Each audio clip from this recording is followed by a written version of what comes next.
Hi all, నమస్తే అందరికీ. నేను మీ స్పందన. Welcome back to our channel. ఈరోజు మనం ఒక టేస్టీ స్టార్టర్ ప్రిపేర్ చేసుకుందాం. అదే వెజ్ క్యాబేజ్ మంచూరియన్. ఎలా తయారు చేసుకోవాలో చూసేద్దామా?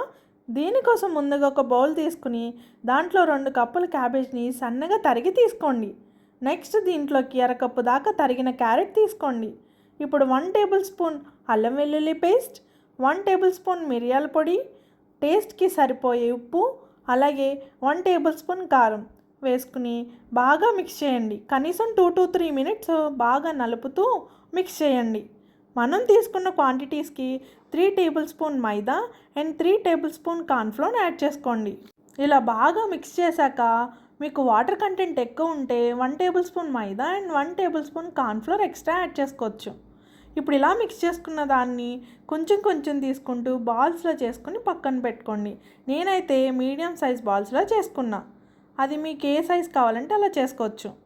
నెక్స్ట్ స్టవ్ మీద కడాయి పెట్టుకుని దాంట్లోకి డీప్ ఫ్రైకి సరిపడే ఆయిల్ తీసుకుని ఆయిల్ బాగా హీట్ అయ్యాక మనం ప్రిపేర్ చేసి ఉంచుకున్న బాల్స్ని ఒక్కొక్కటి వేసి బాగా ఫ్రై చేసుకోవాలి.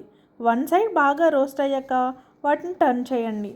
ఇలా బోత్ సైడ్స్ బాగా క్రిస్పీగా తయారయ్యాక మాత్రమే వాటిని తీసి పక్కన పెట్టండి.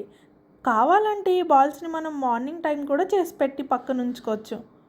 ఇప్పుడు సాస్ కోసం స్టవ్ మీద ఒక పాన్ పెట్టి 2 టేబుల్ స్పూన్ ఆయిల్ వేసి దాంట్లో సన్నగా కట్ చేసిన వెల్లుల్లి తరుగు వేసి ఫ్రై చేయండి.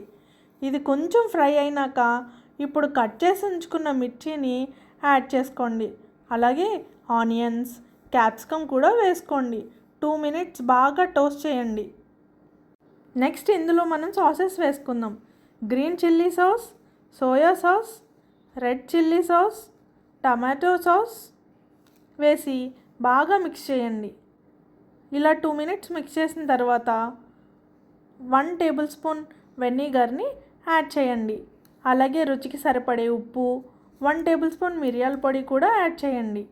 ఇప్పుడు 1/2 టేబుల్ స్పూన్ కార్న్ఫ్లోర్ తీసుకుని దాంట్లో 2 టేబుల్ స్పూన్ వాటర్ యాడ్ చేసి ఆ మిక్స్ని ఇందులో వేయండి. వేసిన తర్వాత బాగా మిక్స్ చేయాలి.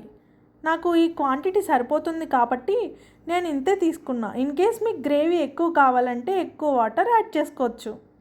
ఇప్పుడు ముందుగా తయారు చేసి పెట్టుంచుకున్న బాల్స్ని ఒక్కొక్కటి వేసి 2 మినిట్స్ హై ఫ్లేమ్లో పెట్టి టోస్ట్ చేసుకోండి.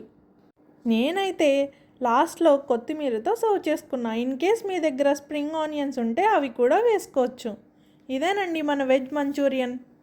మీకు కానీ నచ్చినట్టయితే please like, share and subscribe to my YouTube channel. Thank you. Bye bye.